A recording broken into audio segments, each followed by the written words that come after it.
Hello and welcome to Matchday Menu. I'm your host Amy and today we are at Pepprs on Broad Street in Wolverhampton, just down the road from Molyneux. Today I'm joined by Wolves fans, George, Tommy and Dave. What is your Matchday menu? I normally go straight from work to the matches, but if I'm like en route to a match, it's just like a standard meal deal or something like that from the local Sainsbury's or something like that. But if I ever eat at the ground, I'll have a Baltic pie. I haven't got a season ticket, so I go to the games on a semi-regular basis. If I ever go, it always is a double cheeseburger with like the onion bits on top. Is that from like the van outside? The van outside the end. Can't go wrong. I mean, the nutritional value is like zero, but the taste, like, you got the protein in there with the beef. I tend to usually go for a liquid lunch, but I was wondering why Wolverhampton, I would do. Same, isn't it? Burgers, chips. But that masala van by the South Bank, I've heard very good things. That is Masala Express is good, man. Something I do want to check out. Obviously, with what's going on with Wolves at the minute, I'm trying not to give money to the club inside the ground, which I'm sure we'll go on to. I assumed it would be lots and lots of beer just to get you through what has been quite a tough season. We'll get on to recent form very soon. But firstly, I suppose, big question is what's all gone wrong this season? Why are we where we are? It's been years of downfall. This hasn't just been what the hell's happened this season. It's been year after year after year of us consistently. This is why we hate the ownership, because it's the consistency of selling our best players, not recruiting properly, and all of a sudden we go from Europe a few seasons back to slowly dropping down the table each year. And it's not like this is a massive shock. At the start of the year, selling again our two best players in Cunha and Aït-Nouri, and then letting Semedo go for free, Sarabia go for free, Guedes leaving, Fabio Silva, I know that he didn't play very often, but letting all these players go, bringing in absolutely unknowns to the Premier League, we can't be shocked that we're in this position. And I think that anybody who watches football on a semi-regular basis could see the downfall happening. I suppose if you were to take it to an actual year or point of view, probably around the time we had Lopetegui, struggled at West Ham, but he did a good job at Wolves. At the end of the day, like, he wanted elite players. He's an elite manager. He wanted elite players, and when Fosun basically said, "No, we're not doing that. We're gonna." I mean, look, I don't believe we had FFP issue. People can call me out for that if they don't. I know for a fact that when we sold Ruben Neves, Matt Hobbs came out and said we didn't need to sell Neves, so I don't know what was going on there. But for me, it was like 2022. From that point, it was always just going to get worse and worse. And in my opinion, Gary O'Neill did a good job, kept us up. Vitor did a good job, kept us up, but really so we're relying on individual players, individual managers, just individual talent to keep us up, and realistically, it's not going to last forever, and that's why it's been so bad this season, because it's all concentrated into 1 year, and now it's just like, it's crap basically. I think the biggest blame is obviously going to be on Jeff Shee, who we'll probably talk about. I think giving Vitor the control and Domenico Tetti the control that they had in the summer, just, you mentioned the quality or lack of quality of some of the players.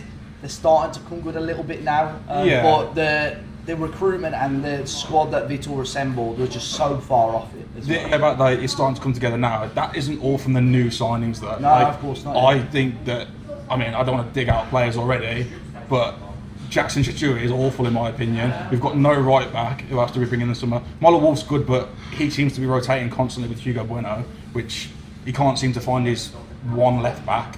Tolu's come in. I didn't expect him to be a starter. He's the only one in the team now that, other than Chachua, who we all know is no good, he's the only one that can get in a team that was already assembled before Vitor Pereira. Yeah, and that's just because Strand Larsen's kind of like fallen out with the manager or owners. Like because obviously he wanted to. But I think a lot of the fans, if you'd asked them, were quite happy when they kind of came out and said, "Oh, we're going to give Vitor all this power." But it's not.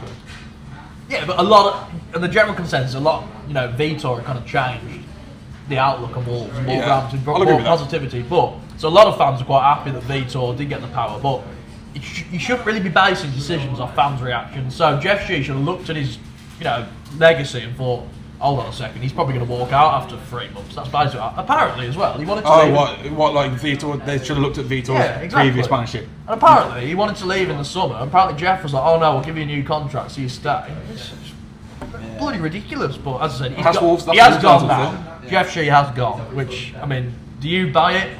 I think that's the only question mark for me is if he's fully gone. Because if he's still at Fosun Sports, I feel he still has a level of control over the football club. But we'll have to wait and see.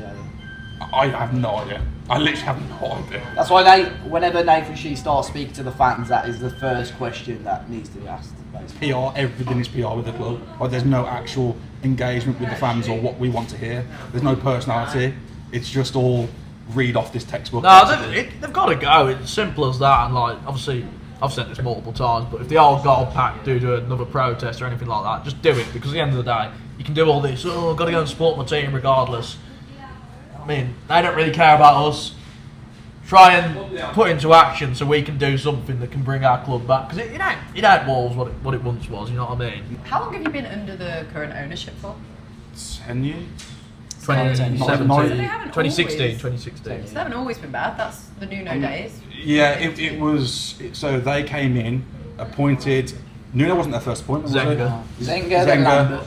And then all of a sudden it clicked with Nuno, and then Nuno brought in the players that he wanted. We had good ties with George Mendes. Yeah, I think Fosun are linked with George Mendes, but Yeah. if you ask Fosun now, Jeff Shee said we got lucky with Nuno. No, mate. You got lucky. You got lucky with Nuno, because really, Yeah. managers have player pull, and Nuno come into this team. He worked at Porto previously. He's like, right, you can sell Neves, Jota, Bolly, all these players. Bring them in. There's no way. Yes, it's George Mendes and Nuno. Fosun can't take any credit for that, in my opinion. I don't think so. Yes, they put the money in, but really, They put the money got it back. They put the money at the start to get us up into the Premier League, because that's where the big money's at. So they invested heavily into a Championship squad, finally got us up into the Premier League, and then all of a sudden we became this self-sustainable club. And I know that you can't just keep spending money each year, or else you will be in financial difficulties. But we've gone years now without spending. Like, we've spent money on big players like Nunez, like Cunha. Oh, here we go. How much? Thank you. No, this one, I don't know who's his is, to be That- fair. I think that's mine. That's mine. Is that yours? Could be. Lunchbox from Pepprs. Oh, it's fire. It's absolutely fire. It is good. So you avoided relegation last year.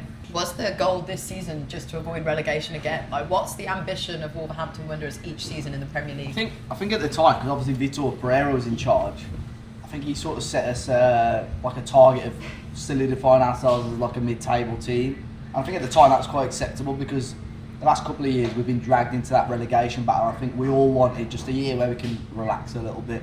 Whereas unfortunately it's been like the complete opposite, and it has been very stressful. Was that unexpected, was it? I don't think it was. I think, like you said earlier, like with the transfers that we made, the strategy that was going on, selling our best players consistently, trying to become this self-sustainable club when you sell your best players and let players go for free, bringing in absolute unknowns to the league. Like, did you see? Obviously, I know from you, we had the chance to sign like Harry Wilson at the start of the season, and he said no because we let Vitor Pereira and Dominic Tesi have full reign over transfers, and they didn't want that sort of player, which made no sense to me. Again, though, that's down to poor ownership. Like, you shouldn't really be letting a manager and a sporting director dictate the transfers. Like, yeah, fair. A manager's always going to prefer players. But you should say to the manager, right now, I'm the boss. Yeah, they both have to have players. Exactly. Yeah, but then it's like, if you have that, then you turn into like what's happening at Chelsea and Man U at the moment, because Amarin left because he had no control over transfers, apparently. Same as Maresca, they're calling out the board because they've got no transfer strategy. I think, like you said, 50-50 would be good, but I do think you should let manager have more of a reign over the transfers, because it's his team, but you need to back the right manager. And I've always said, I never liked Vitor Pereira. Every Christmas. Never liked it. I like... Oh, come on. Even when we Six won in a row. Yeah. I mean, it was absolutely No, to magnificent. be fair, That's like I think that. after a few wins, I'm sure I'd have to dig through podcasts. I'm sure I made a comment saying there's still something that didn't sit right with me. Even with I the don't know 6 what wins it in a was. row, I'm not going to lie. I thought we was lucky to get 6 in a row. Like, it's one of them. We did not play the ball against like Southampton. We had and we had won 2-0. great fixtures. We had great fixtures. Man U were really poor. To be fair, like I said, 6 in a row, absolutely incredible. But we was lucky in a few of them games. I thought the Ipswich game was fantastic, but the Southampton game, Man we were lucky United, we were Man 2-0. United deserved to lose, but Man U was just it was a sunny day in Manchester. I was pissed out my head, so it was a great occasion. But no, I mean, look, in terms of, let's go back onto, we're getting a bit off topic here. In terms of expectation, like, yes, I probably expect us to struggle, but like, I didn't realise how bad it was going to be, because I think we were kind of tricked into thinking like Wolf was going to be like the Aitnor replacement. Obviously, John Arias, yes, he has improved kind of recently, but like, he's still no Mateus Cunha. Tachoa, the signings were like the direct replacements were so bad. And if you're going to play 5 at the back and play with wing backs, you can't sell 2 of the best wing backs in the league and bring in like players who aren't even like Premier League ready. So yeah, I think it was very I think it was unexpected how bad we'd do. I think we knew we'd do. I generally thought we'd probably be alright, like 17th, 16th. You expect the teams to come up not to be as good as because Sunderland being good has messed us up, and because like if Leeds are good. Leeds are very good at the moment as well. No? They're still catchable, whereas Sunderland are uncatchable. Like, and that annoys me as well. Like, how can Sunderland come up, spend all this dough, and then we can't spend anything? I don't really get it personally. FFP, I just can't even talk about that. I think they take the risk to stay in the league, don't they? Look at what Nottingham Forest did when they first came up. They spent 150 million as well. I think how much does Sunderland spend? 170 million. Well, that's the difference between the ownerships. Like Forest, Villa, Sunderland, they won't use FFP as like barriers. They'll find loopholes. Whereas Wolves, it's an excuse. Using excuse. Oh, we can't spend. We got FFP. Well, we didn't buy like. But you guys literally sold the women's team. You know, like yeah, kind of stuff. We'd never be able to do anything like that because, well, number one, the owners don't care or they're clueless. But what I'm saying is, Wolves use FFP as an excuse, and that's why I don't like it. Yeah, circling back a bit to the manager having control. Hate to bring it up, but Unai Emery is like one of the only managers in the league that has full control, and it's. But someone like Emery, it's like he's going to be a top coach, and you have put all your eggs into one basket, but. He's probably on loads of money. There's probably no chance he leaves. He runs That's the show. That's why it's funny when United and I think we need Emery and stuff. I thought just no chance. No way. Why would he leave Villa where he's got quite a cushy Because job? we're Manchester United. The name sells. I think if they said you've got like full control, he'd obviously go. Yeah, of course. Oh yeah, 100%. Yeah, 100%. But their owners, it's like they need to leave as well. It's toxic to me. Also, Villa back in Emery would be different than Wolves back in. Well, in my opinion, Wolves back in Vitor to the heavy extent. Well, Lopetegui would have been the manager. In a parallel universe, I'd like to have seen how that would have panned out. I completely agree because Emery has got a proven record, and especially when he first came in at Villa, look at how well he did, and how many times did he won the Europa League? 4 times? Well, Lopetegui. Lopetegui. He came in at the same time. At the exact same time. So I agree with both. We could be on Villa's level. I'm not saying we don't. But we'll get on to that, don't you worry. First window as well. You look at the players. I mean, he wouldn't have been. Was that Lamina? Lamina, Dawson, Cunha, Gomez, João Gomez, Ballon Dawson, Sarabia. Dawson, man. It's a good, decent window that was, to be fair. And then you look who he wanted in the summer: Gyökeres, Alex Scott. Apparently wanted Santi Bueno, which I can't believe that. But fair. But that was you wanted 4 players and Santi Bueno as well. Yeah. Let's talk about recent form then. It's been a bit of a turnaround. It's Shrewsbury, come on! So 1-1 with United, 1-1 Everton. Oh, the 3-0 with West Ham. I was in the middle of that. Yeah, that game. do not forget that. Yeah, sorry. How did it feel? Were you at that game? I was at the game. I've got to know, what's the feeling like when you've like it's been so bad? Are you excited to win, or was it more like almost like getting a consolation goal? Do you know what I mean? It was quite feel like that? No, definitely not like that. It was surreal, wasn't it? Yeah. I didn't know what was going on. When the first goal went in, I was kind of just like, oh, we actually scored here. I don't know what. And then when the second goal scored, I was like, we could actually win this. And then when the third goal went in, obviously it was Marner, I just went mental. Basically. Wolves were the only team. Look, we were 3-0 up. West Ham did absolutely nothing that second half either. And there was 10 minutes to go. I was like, all right, at least we're not going to lose this game. We can still draw it. We were 3-0 with 10 minutes to go. They had absolutely nothing, and I was still thinking the worst because of how bad our season's been. I've been there as a fan. Yeah. If they score 3, it's embarrassing, but we still got a point. I'm like, I can't get excited at the moment. Such but a negative mindset. On the other hand, though, is like we are down. I've accepted that. I accept that after Sunderland away. I think a lot of people might have been like, but if we do want kind of stay in the race and do want to, give fans and the players some hope of potentially maybe staying up. Not saying that's going to happen, but. We literally need to win every game, and that we go on to the Everton game. I was actually disappointed to draw because I thought, I feel like it's over now. Yeah. It's like the one win brings you back in. It's like, okay, well, after that win, what does that win lead to? Potentially staying up, potentially the greatest escape of all time. But the fact we couldn't even beat Everton with 9 men, it's like I've seen a lot of Everton fans say that on my TikToks. They're like, you couldn't even beat us with 9 men. Grealish got sent off in the 90th minute, and the ball was in play in extra time or added time. For a total of like 4 minutes. Yeah. How the ref blew in like the 10th second in the 90th. Yeah, that was 6th awful. minute. what I'm saying is, if we were going to stay up, we would have won that game. Oh yeah, 100%. That's a perfect opportunity. I must say, I went to when you played Chelsea. I was a neutral. Chelsea Wolves at Stamford Bridge. Oh no! And I didn't think you played that bad.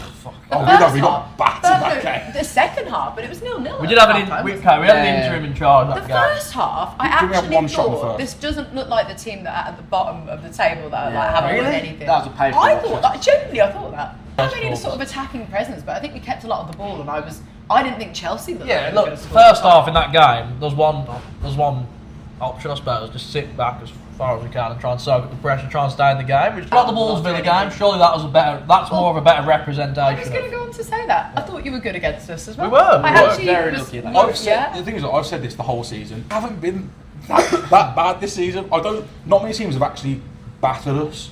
Like I thought that it's strange that you brought Chelsea because I thought Chelsea did batter us. But like Chelsea, United at home they battered us, and then I thought Everton when they came to on you they battered us.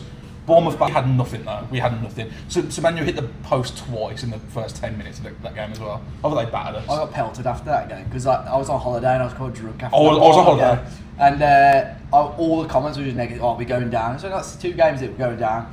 And I remember I was quite drunk at dinner with you. I was like, everyone needs to back the team. It's true. It is true though. It was at the start of the season. It was a bit when we lost 4-0 to Man City and everyone was like so negative. I mean, Wolves are a very reactionary fan base. I understand that because football club means a lot to the city. You know, there's not a lot going on in Wolverhampton apart from Pepprs, of course. But this is where you want to be, guys. This is the place But to go. what I'm saying is, like, you know, this football club is very important. So not just the entertainment of Wolverhampton, but the economy. When we go down, we will lose jobs, and this is why when people don't protest, I don't get it personally. But that's a story for another day. But people, you know, it means a lot. It's like I always see it as like a drug, Wolves, like, and it's something I've been hooked on for like however long, and you know, I can't. No, I think it's Never true. getting Like, the last few away games, like say before United, we hadn't won a game then, and we're still selling out away ends. Yeah. And there will probably be people, their families saying, "What are you doing? Why are you going to this game? Why are you spending so much time and money?" It is Well, crazy. that's what it is. Like you just feel like today's going to be the day. You just get drawn back in.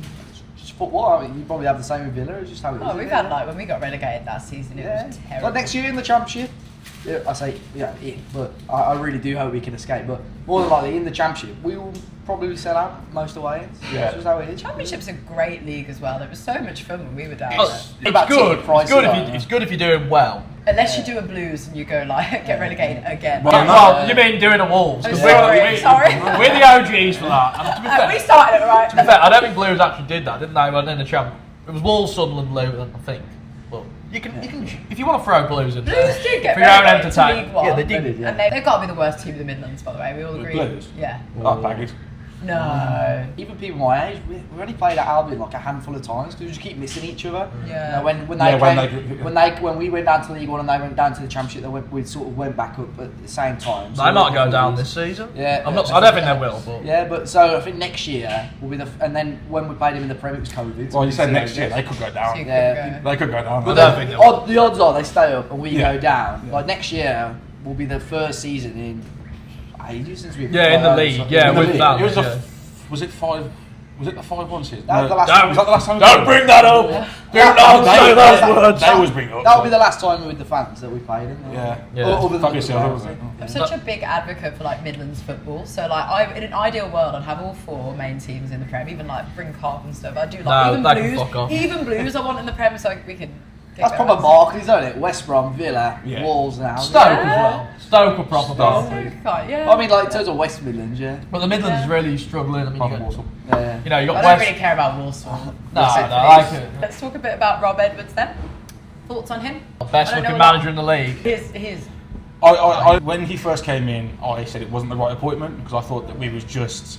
I seem like a very negative Wolves fan at the moment, but I just Hey, this season's on its we own. get Well, there is a lot of We do positives. get so. it. It's for me when we got him in, it was like we are already saying that we're relegated because he is a Championship manager. I don't think he's good enough manager to keep us in the Premier League. What he did with Luton, it went into a complete and utter shit show. Can I say 20th in the Championship.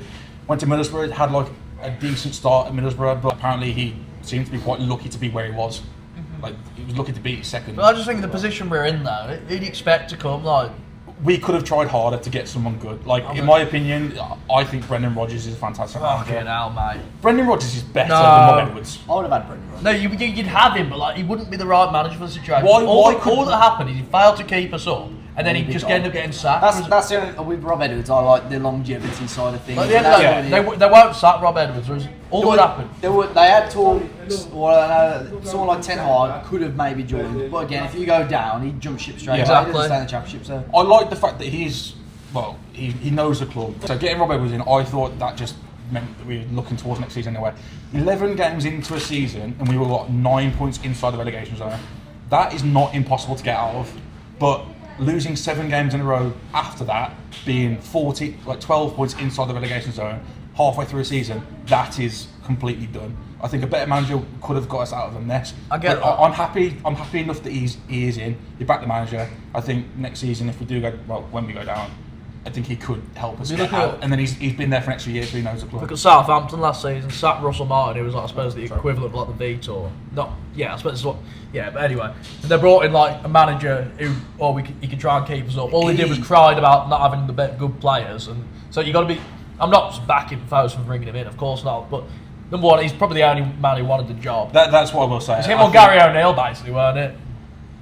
In hindsight, I think Gary O'Neill's better than Robert. Whoa! But he's turned it around a little bit, so you've got to just kind of Yeah, back and him. I am happy. I will back him to the day I die. Thing is, Gary O'Neill. Gary O'Neill. To the day I die. On your deathbed, you're Rob Edwards. He hasn't been at Wolves 20 years. No, but you look at Gary O'Neill, right? He was never committed to the club. He used to travel up from Kent every day. Players were constantly turning up late for training. Rob Edwards is committed, and I feel like Gary O'Neill, I compare him very much to Gareth Southgate. The reason the players like the holiday camp, the reason Cunha wanted to leave Wolves as soon as Gary O'Neill left was because Gary O'Neill let him do whatever he wanted. As soon as Vitor came, a bit of discipline. He's throwing his toys out the pram. Gary O'Neill, in this current situation, would have been. Yes, he can play good attacking football, but he would have been terrible. Rob Edwards, for me, out of who you could get in, I just think as I said, I didn't want him at first because I accepted him going down, but when you actually deep it, it's like, who else? Laughed about the day I died. I might get overboard. I'm a very passionate fan of It's it. really tickle. Rob Edwards is going to be here till Till the day I die. To the day that he leaves the we club. lose 10 in a row, you've still got back in there. I know. Yeah. I'll back him. Clip that up. Clip that up. No, but I don't even like him that much. him out. You didn't just want slagged him. him off and then you back him till the day I die. I didn't want him in the first place, but now he's here. I'll back him. That's kind of similar, If mate. anything, you're loyal, right? Yeah. What do you think of him, Dave? I don't mind him. I said at the time, I think it was hard because the manager pool out there at the time wasn't exactly great. I mean, you talk about, like I mentioned, a couple of the managers then, like Ten Hag, Postecoglou, who just left Forest at that point. I just don't think there would have been the sort of long-term strategy with them there. Yeah. You had a guy in Rob Edwards. I mean, if you ignore all the Middlesbrough noise and all them kicking off about it, you got someone that has ties with the club, some sort of connection there. He's known, you look at his record, he's done very well at most teams that he's been at, ignoring his towards the end of Luton, but they shouldn't have been promoted anyway under him, and they actually made a much better account of themselves in the Premier League than I think a lot of people expected as well. I mean, they were getting touted as being the worst team in Premier League all that's history, what and I then mean, he just went down. So I just think in terms of getting a team of togetherness or a team of well under par players to actually play an okay brand of football, I think we start to see it click now at Wolves. I think the first 7 or 8, whatever it was, where we didn't, it was 7, wasn't it? That is almost for me like his pre-season. Yeah. He's had that time with the players now. Now it's go time. We've got to see what we can do. And since the turn of the year, since the United game just before the New Year, it's been okay. I think the only thing you could ask them to do as well, with the players, it's like, we know you're not going to, you're going to go down, but at least put in some effort. Like, for example, I'll use an example of Mascara. Like, when he was first playing under Edwards and the Pereira, he's doing all this falling over and pulling people. I mean, It's so embarrassing. I think he's cut a lot of that out. He's calmed down a bit, And he actually looks like a very good centre back. So it's almost like I think he's getting the right tune at the players. I think players are like, Krejci was good when he first come in, struggled a bit. I feel like Krejci's like back to how he was.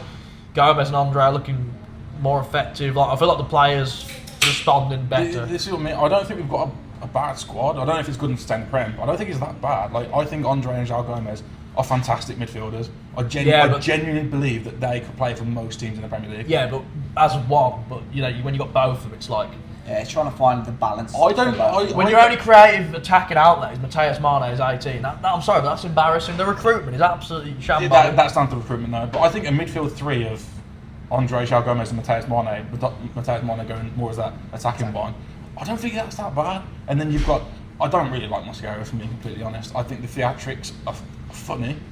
And yes, he's a bit of a shithouse, but I don't. You're alright if we're mid-table, but I don't think he's that good. I think Krejci's a good player. Again, Santi Bueno, I think is okay, but these aren't players that you think could push us up. no leaders either. No leaders. I got asked this question yesterday. in terms of, I think we will surpass Derby's record, which is all at the time. This is all I wanted, but between now and the end of the season, I think we could put up a bit more of a fight. But somebody said, would you take breaking Derby's record if we won the FA Cup? Oh, 100%. Definitely. Yeah, you have to. Yeah. Cool, You have 100%. to. I can't even believe you're thinking about that. No, yeah, you have FA to. Cup, you write yourself into the history books. European football. Yeah, European football. in the Championship. Joyous That'd be occasion. fine. We can Joyous do occasion that. for the city. Breaking the trophy out from, was it 1980? Realistically, nobody really talks about Derby that much either. I don't think they do. It's just whenever someone gets close to that. Yeah. Brother, like Wigan, at the end of that, they haven't come back since, but like, realistically. Blues did it as well, they won the league. Yeah. But Wigan, mental, like yeah. Wigan, Mickey Mouse cut. at the end of the day, that is etched into history, you know what I mean? Last few years, and I suppose it's gone back to what the FA Cup should be. I think the big teams, are taking it a lot more seriously again now. Yeah. Yeah, it's a trophy at the end I of the remember day. 5-10-ish years ago, you'd see teams just put out second string teams, but like used to put out really decent strength teams, and I'm happy with that as well. Well, I- let's not talk about who takes off in semi-finals, but Yeah. But it's like, because we are more than likely going to get relegated, I want to go for a cup. Yeah, It's always got nice to it. have a cup run. It's always nice to have a cup run. So you might have actually just said it. You certainly just did.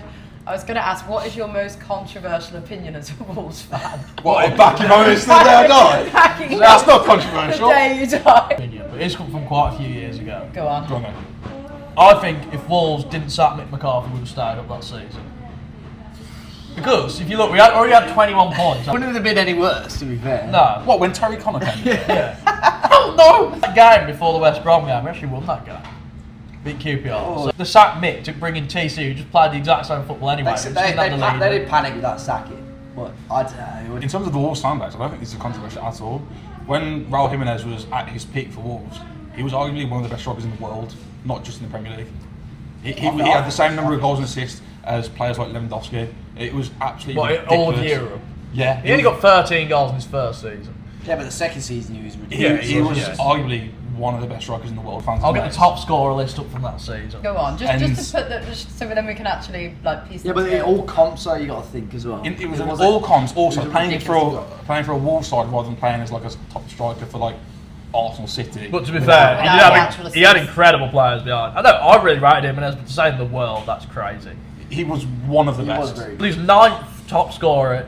Do you want to go off goals and assists? Goals and assists. Goals and assists. Because he What, wasn't. that season? He wasn't. In the Prem? Yeah, he's No, 9th no top way. scorer. Yeah. Was he? Yeah, so I mean, when you hear some of the names, it's mental. Yeah, but It was Vardy, Danny Ings, Aubameyang, Sterling, Salah, Mane, Kane, Martial, Jimenez.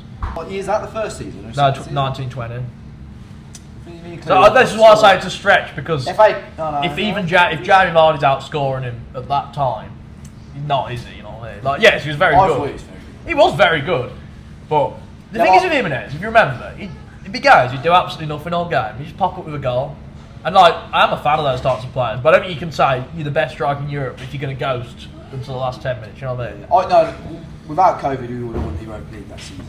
Is that your Yeah. controversial opinion? I don't even know it's controversial, but I think the way nobody across two legs, I would have backed us against anyone. Yeah, the Seville game was close as well. Yeah, but that's what I mean. So that was a one-off game. They come to Molineux, we give them a good game. We go to Spain, we give them a good game as well. That one game, you had such a massive. COVID killed us, absolutely. See, killed us. people say COVID killed us, but after COVID, we actually won our first 3 games. Yeah. Beat the Villa. Don't remember Yeah. it. This has been the Wolves episode of Matchday Menu. Thank you so much for watching. Please like, subscribe, comment, and we'll see you again on the next one. Thanks for watching.